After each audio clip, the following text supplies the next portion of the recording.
and welcome to my YouTube channel.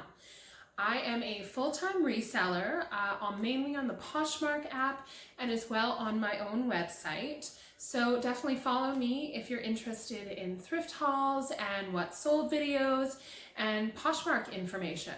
So I actually did a video last week, a thrift haul, and it was items that I had bought by the garbage bag from people in my town. So I had a person comment on the video and ask me how I did this and how I went about this. So I'm making this video today to let you know how I buy from what is my customers. So I'll just give you a little background knowledge on me. I used to have a retail shop in my town. I had it for about 8 years, and I just recently closed it in February of this year. My lease was up and I wanted to try being online only. So I did buy from my customers with store credit as well as cash on the spot. They'd bring their items in, I'd look them over and make them an offer or not make an offer. So this video is based around the things that I learned while I was buying from my customers, and things that you can use to go out and advertise on Marketplace, Kijiji, to buy items so that you can continue reselling. So there's a few different ways you can go about this. You could go on to Kijiji, you could go on to Marketplace, you could see who is selling, what they're selling, and maybe make them an offer. You could also post your own post on Marketplace or Kijiji. Again, a great photo, something about cleaning out your closet or just getting rid of things, or that you just will buy women's clothing or whatever it is that you're looking for. So you need a great photo and then a description, very clear, what you're willing to pay, and then people can reply to that. But something to always remember is that people don't read. So you are going to get a ton of questions, you're going to get a ton of responses that aren't going to be useful, but just remember to have patience that those items are out there for you. So the first thing you should do once you have a person who is willing to sell you their items, you want to ask them some questions. So you want to ask them, where do they normally buy their items? Where do they shop for clothing? Do they shop at Walmart? Do they shop at boutiques? Do they shop at Winners? Do they do online shopping? Maybe ask for a few photos of items. Ask for brand names. If a customer does not know what brands their clothing are, that means that shopping isn't important to them. Dressing up, wearing beautiful things probably is not important to them because they don't prioritize their clothing. They don't know who makes their clothing. So that's probably not a person that you want to buy from. And remember to nip these conversations in the bud. If you have in your gut that this is not going to be someone you're going to purchase from, just quickly say, unfortunately, those are not items I'm looking for, and then just, stop the conversation right there. You don't want to waste their time, you don't want to waste your time. If they're going through and taking a bunch of photos for you and you're not going to buy their items anyway, they're just going to be upset with you if you don't stop that conversation right away. Another really important thing to me, maybe it's not as important to you, but items do have to come from a smoke-free home and person. And that is probably one of the first questions that I ask. Not everyone is honest, unfortunately, so they may lie to you. But the way that you can get around this is by doing some recon work on them. So you can check out their Facebook page. You can Google them. You can see what they like, what they do, what photos they post. What's this going to tell you? It's going to tell you, if you do come across a photo with them holding a cigarette in their hand, then you know that they smoke and they lied to you. Again, do not confront someone. People get really upset about that. So that Facebook page, again, their interests, if they're posting a bunch of fashion-related items, then you know that they value fashion and that you're going to get good items from them. So just checking them out. If you get an address from them, checking the area of town that that's in, even Googling their house, looking at their house from the outside. Does it have a bunch of garbage out front? Again, is it in a very shady area? That isn't always a telltale sign, but it is something good to keep in your mind. If you've already got a gut feeling that this is not someone you want to buy from, and you find out they're in maybe a less,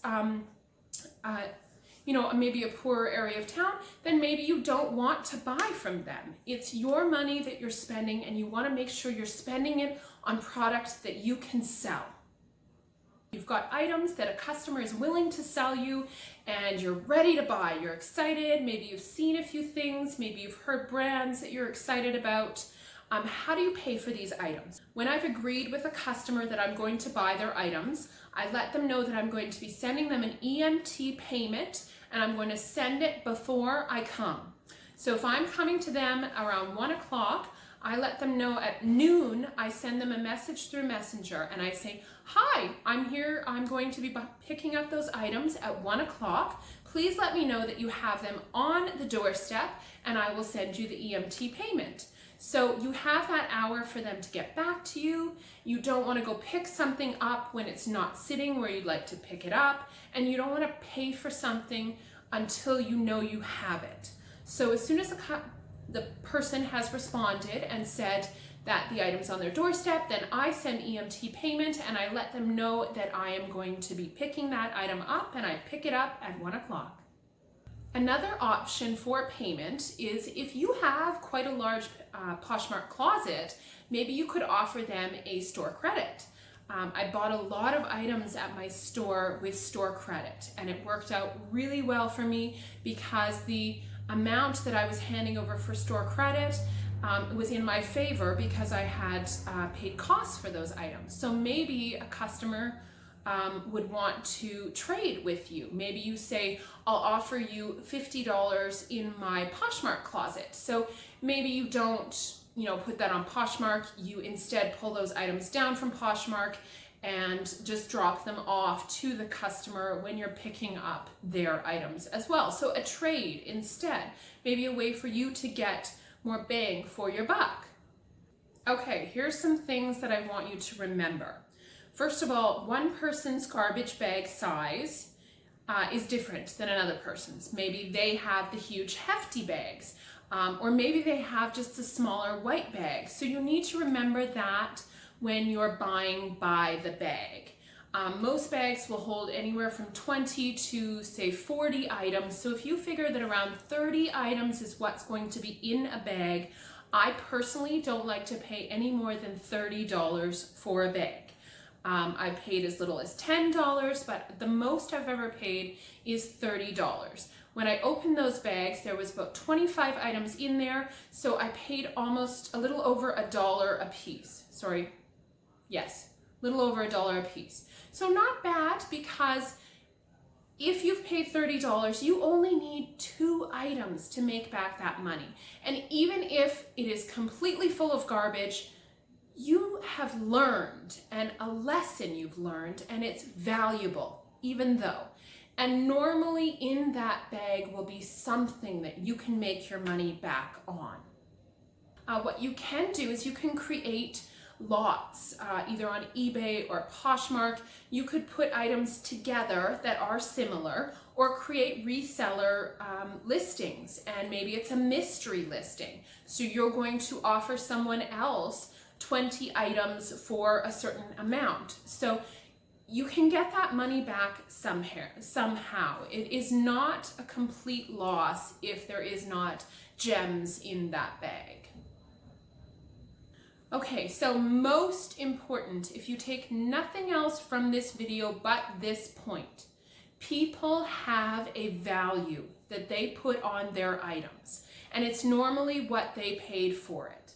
So if you're dealing with a person who paid a lot of money for their items and they're saying to you, I want $30 and $40 for this item, do not buy from that person. Do not even make an offer to that person, because they are going to be angry with you. And an angry person is not someone you want to deal with right now. People have a perceived value of their items. And you want to buy from someone who is just happy to get something for their items. That's the person that you want.